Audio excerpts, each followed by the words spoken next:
These authors will tell you that the scale of the opposition to so-called settled climate science is extraordinary, given how difficult it is in academia to raise grants for any climate research that departs from the political orthodoxy. I mentioned often here Professor Richard Lindzen, the American atmospheric physicist who was the Alfred P. Sloan Professor of Meteorology at the Massachusetts Institute of Technology. He disputes the scientific consensus on climate change and criticises what is called climate alarmism.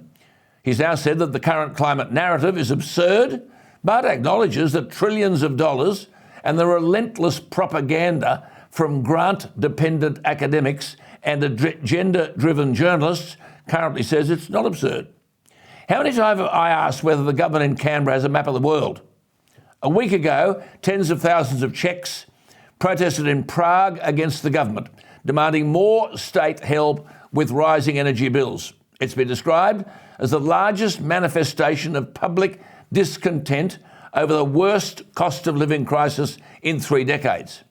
A week ago in Germany, more than 70,000 protesters took to the streets of Leipzig to protest about the government's inefficiency in supporting measures to overcome the rising cost of living, including increased energy prices.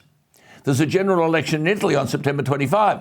The centre-right coalition is tipped to win if anyone ever wins in Italian elections, but the 45-year-old Giorgia Meloni, a lady, the front runner for the centre-right coalition, is promising voters she will reduce consumer energy bills if she wins the election. Of course, that puts her offside with the bureaucrats in the European Commission. But it's interesting that Giorgia Meloni is also pro-Trump, pro-family, pro-life, pro-traditional values, pro-Christianity, and anti-no borders. On the energy front, a recent survey in the UK shows the extent of the crisis facing Liz Truss. 60% of British factories may fail, crushed by exorbitant energy prices. Nearly half the manufacturers have experienced a jump in electricity bills of nearly 100% in the past year.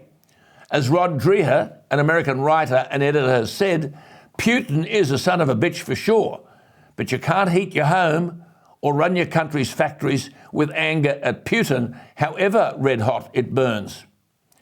How extraordinary that the European fate awaits us when we are a raw materials superpower.